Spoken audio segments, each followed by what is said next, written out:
Yo guys, what is going on? Blossom is back and welcome back to another episode of Top Drives. Now we are back with Garage Review. It's been a while, but we're back and I'm excited to bring to you a very interesting garage.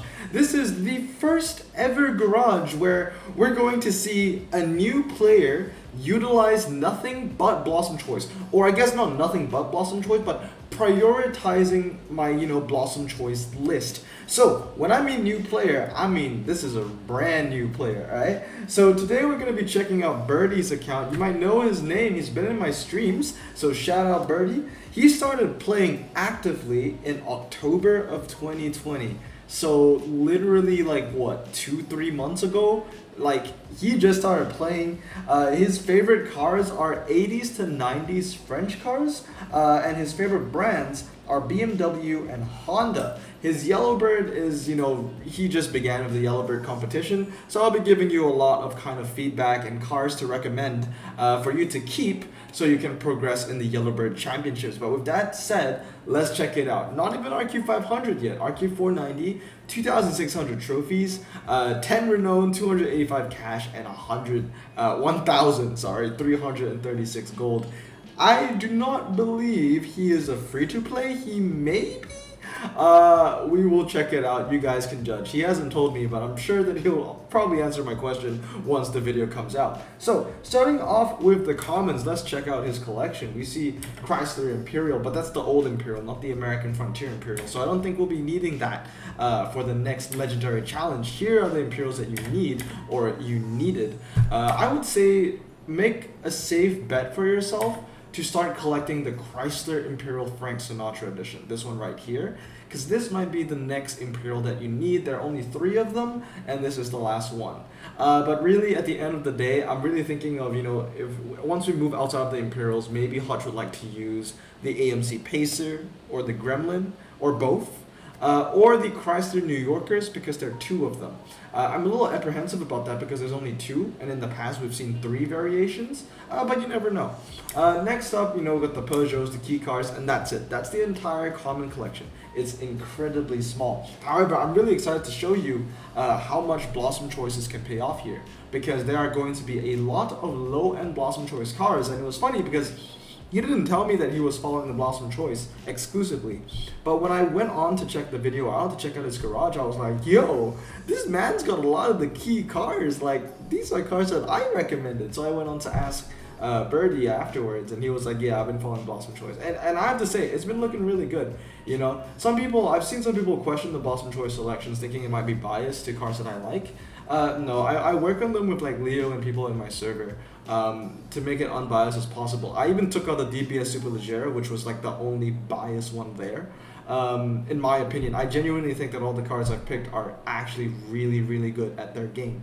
So here are my recommendations for the common collection. Get yourself an RQ10 Alfa Romeo Sprint GT and an RQ10 Ford EXP. That will kind of just help with your low-end common selection. It's not really often you're going to need them in clubs or in any other multiplayer events, but they're good cards to keep around just because they are good cars in their class. Some cars that you're also missing are performance tire medium ground clearance cars. If we look at your common collection, which is all, it only takes up the first like 10 seconds or the last 10 seconds of the video because he sent it backwards.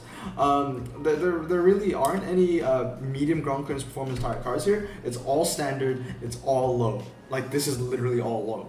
And if I'm not sure if this one's medium, but if it's medium, it's standard tires, it's not performance. So get yourself a performance tire medium ground clearance car, man. I recommend the RQ16 Ford Mustang 2, King Cobra, and of course for the high end, get yourself an RQ19 Rover 200. That thing is like the Ford Mondeo, but slightly better. I think you do have the Mondeo though, right? Oh, sorry, it's a Ford Focus Coupe Cabriolet. I don't know my common names for sure. And then you're also missing some really elite cars like the RQ13 Pontiac Trans Am and the RQ17 Alfa Romeo 2600. Basically Blossom Choice commons, but considering you've been following the list, I think you'll be getting them in no time. So moving on to uncommons now, and they begin at 305. 5. So here we go. I listed all down in the notes. Here we go. So let's check out the uncommon collection. Now this is where I really saw the Blossom choice really take effect. Now I'm saying that you're taking duplicates with the twin cam as well, the Eunice Roadster, and if you are, that probably means that you're playing a lot of clubs. Another car that I would recommend getting duplicates of if I were you would be the Renault Twizy F1. I only have one, but that's because I really I feel genuine pain in my heart when I have to max a French car. But if you're not me, I think you'll be fine. At the end of the day, the Twizy F1's a great car to have. The Chevrolet Impala SS427 is amazing as well. It's just a great testable car. When it comes to the drags, you want to use the Mustang Boss or the Dodge D100. You do have the Boss, which is really nice to see. And I know that you also have the D100, but I know you have it stock because I have it in my notes that you need to max yours out. There it is, stock in all its glory. I got a couple slingshots, those things are amazing. The Peugeot 106 Rally S1 actually looks pretty good, I'm not gonna lie. This looks like a pretty good looking car. Not good looking, but the stats are good looking. Considering the Opel Kadett is a Blossom Choice car, this might be a good rival as well. It has the same handling and has a lower 0 to 60. I don't think it's lighter though. It also is front wheel drive and this is rear wheel drive, but that doesn't really matter when it comes to a dry race. So this is actually not bad, so I need to look into that. The Cosmo, see, the Cosmo is a great one. You know, I was looking at the Cosmo, I saw the Timar, I saw the Daytona, you know, I saw the Mustang Cobra and the 240Z, and I was like, yo, this is all Blossom Choice. Like, this is all really good. It's all looking really good, man. Really, all I have to say is, you know, max those cars out. They're going to help you out immensely. Basically, 323 everything, okay? Only when you go into Ultras is when the 233 really comes into play. And then get yourself some cars that you're missing, like the Mercedes-Benz 300 SL and the Lancia Fulvia Coupe, that's RQ22. And of course, I said 323, most of them, cars like the V250D, that's drag spec, that's going to be 332 for sure. So let's move on to the rares now. And I have to say the rare collection is the biggest collection in this garage. Like, out of all the rarities, it's the biggest. It also takes up about half of the video, which is pretty insane. It's another trend that I've been seeing. I've mentioned it before. Phone went off. I mentioned it before. Rares usually are the biggest collections for most of the garages I review. It seems like it's a really popular rarity, and I can definitely see why. It's kind of like your low RQ Ultra Rare, if that even makes any sense. Because these are actually genuinely competent cars. They're not like common crap, but they're not like epic amazing, but I don't think you need epic amazing when you're using rares, because chances are the RQs are probably really low, and then the rares are probably the highest that you can make, making them the best, basically. Some really good cars here, you know, Dodge Stealth, Charger RT, BBRs and dupes. The Ram, I would say just finish off that Ram. The 2 stars is really annoying me. I know like some people like to keep their cars at 2 stars to drag spec, make it 330. That's fine. But when it comes to a Dodge Ram like this one is the best when it's maxed. So I'll definitely max it out. Cars like the Renault Laguna Coupe as well are really important cars to have maxed out in your garage. So really cars that I would recommend for rare. I got a lot of notes on the rare. I got an entire page for the rares. So we'll just have a look at this amazing collection. Very large collection, most of them being stock, but once again, the foundation is there. You have the foundation. So these are the recommendations that I have for you to collect. The RQ39 Aston Martin Lagonda 323, the Chrysler 200C EV, and the Honda HR-V, which I'm surprised you don't have considering you are a massive Honda fan. Now, why I recommend these 3 cars for you is because they are great standard tire rares, and I've realized that you actually don't have a lot of standard tire cars maxed in your garage.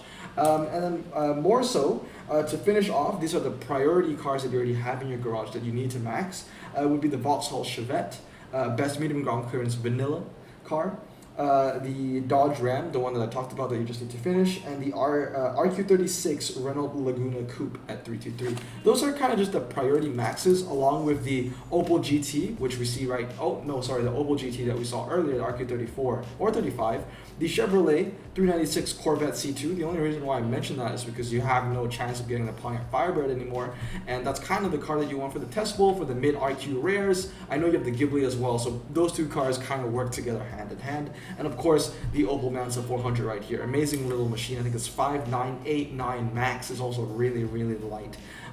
Moving on, very interesting actually to take note. Let's go back. That is indeed a 233 Opel Manta 400 Rally 5788. This one I'm sure you know is also most likely a mistake. If I were you, I would get a second one and 323 it, because that's the way to go.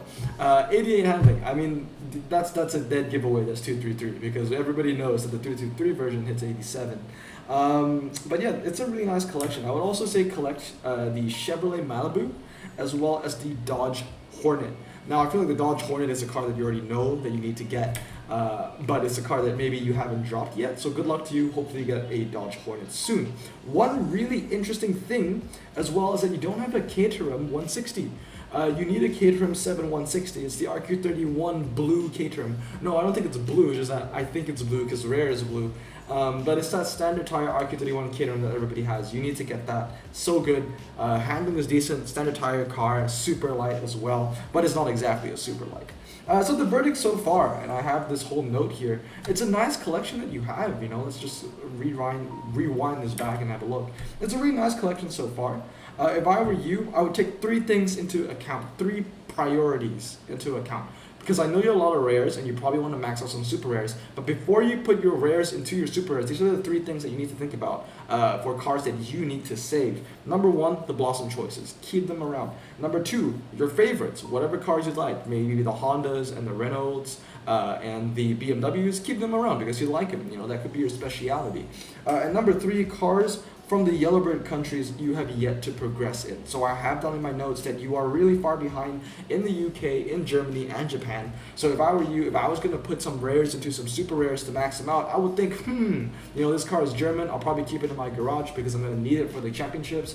And really, there isn't, you know, like once again, Blossom choices will help you all around in the Yellowbird finals. But when it comes to the Yellowbird championships or the Yellowbird finals, really the main point is you just need a car that fits the RQ and you need it maxed. It's not that hard. You just look, the thing is, like, when it comes to those legendary challenges like what we had for In the Shadows, yes, it emphasizes on having a variety of that collection and having them maxed.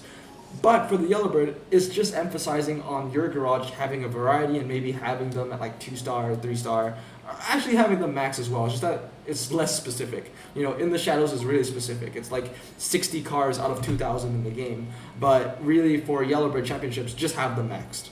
That's it. It doesn't really matter as long as it fits the RQ, as long as it's max, it's going to be fine. You don't really need a specific car, especially now we don't need the Super Legacy anymore for Japan, so it makes it a lot easier for a lot newer players. So let's move on to Super Rare now, and it starts at 59 seconds, and let's just work our way down the list. Now this is where we really see that, I guess, what's the word I'm looking for?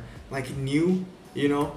Not naivety, but we're showing the age of the garage. It's a very young garage, you know. There's a really big rare collection, a really big uncommon collection. The common collection was small, but now we really get to see that this is a genuinely young garage because the super rare collection is actually very, very tiny. So here are my notes for you. Collect, you know, cars that are standard tires. You don't have a lot of great standard tire cars.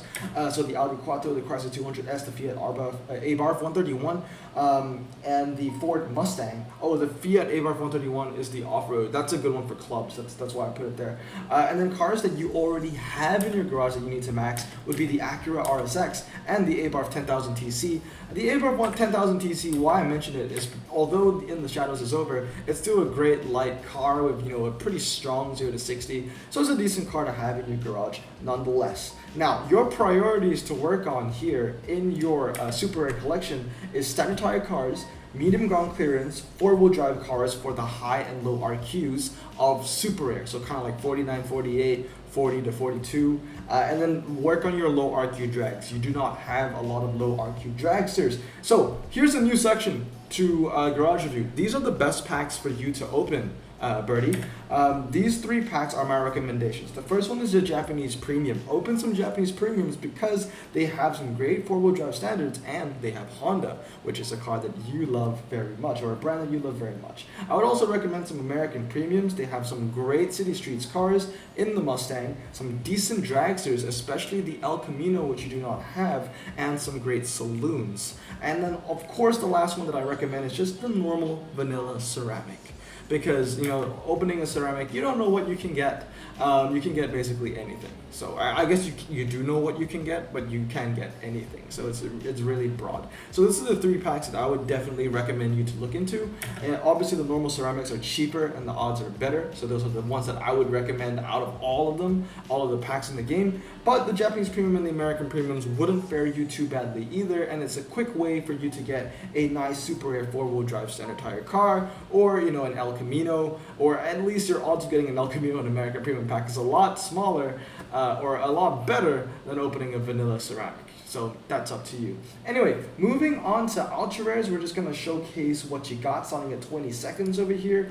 And once again, usually with ultra rares, I just send you guys the notes, or the garage review owner, the garage's owner, the notes of what to keep and what to max.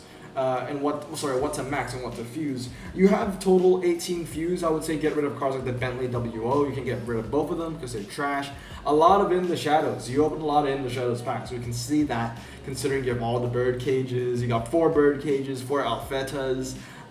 It's crazy. You got a lot of that, and of course the Countach as well, but only one Dodge Charger Daytona. A little unfortunate there. The Countach, the LP400S. Oh god, that car sucks. I would get rid of all 3 of them, man. Like they are so bad. Obviously, I did not write down that you should get rid of the M5 just because you love BMW. But if you don't, in any case, you would get rid of that anyway. But since you're a fan, I did not write it down in your notes. Some cars for you to max out that I would say are really good would be your Colorado, your Citadel, your Maloo, your Charger SRT8, and of course right here your Charger 3. Beautiful looking machine. But not only that, it's, you know, the best low RQ dragster now. It beats the Miuras, you know, better MRA, lower 0 to 60, and that's all you need for the straights. It won't beat the Miuras in the test bowl, I think, but it kind of beats them on, you know, 3 out of 4 track sets now, which includes going straight. Last but not least are your high-end. Would be the legendaries. Once again, now this one's pretty crazy, alright? He started playing in October, and he has the TVR Subaru Speed 12. Like, man's been going hard recently, and that will showcase in the epics. We also have the CCXR, you know, the 12C and the 911 Turbo S. So I think you may have sent this to me. You may have sent this video to me before In the Shadows ended. I believe you did. You sent it to me on a Saturday, and In the Shadows ended yesterday. And I do believe that you may have gotten the T16-205 Peugeot in the end, the In the Shadow prize card. You should have, considering that you have the CCXR and your ultra rares are pretty much accounted for as well. But let's check out the epics real quick. So we have the AMG A45, a set of SRT 10s. Now we can definitely see why he's won the TVR. Dodge Sidewinder, Juice SRT 10 ACR. I mean, to be honest, in terms of cars alone, you have a better American Frontier Dodge collection than I do, which is insane, because for me, for some reason, Hutch only wanted to give me the low-end epics, so I don't have the SRT10, I don't have the Sidewinder, I don't have the SRT10, I don't have both variations of the SRT10, I should say, but I do have the ACR and I do have the Juice and I do have the Max, so technically if we were 1v1ing and it was all stock, or it was all max, you would win, but obviously I have all mine maxed.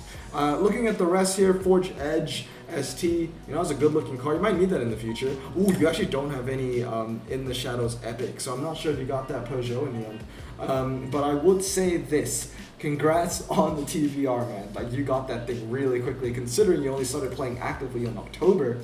You don't really have any legendary projects. I wouldn't rush anything, even if you have the epic fuse. There's nothing here that you really need to really focus on. Even putting in a ghost fuse in the 12C isn't all that anymore, because everyone does it. So if you put in one upgrade in your 12C, congrats, you're just going to tie up all the other ones. So, you know, I don't really care about it. It's better just to not raise your 12C against other 12Cs, and raise your 12C against a weaker card. That's how you gotta win, right? And then for the epics, I would fuse the AMG A45, because that car is completely useless now since it's low. The WRX STI, the Roof RCT, the Donkey Audi, the AMG E63, and the Countach 5000. But that's going to be it. That is a really good looking garage. Considering you've only played for a couple months, you've already won the TVR, you're already making moves, man. You're already making moves. That's all I can say. I know you sent this to me on a Saturday, so I do really hope that you did end up getting that T16, because I know you are a fan of those classic French cars, and that is a classic French car, so I do hope you get that. But that's gonna be it, guys. That is another episode of Garage Review. A lot of people have been asking me, you know, they've been waiting for a really long time, for some cases, you know, when their garage is gonna be reviewed. For the most part, I do Patrons first, and then everyone else is just fair game after that, really.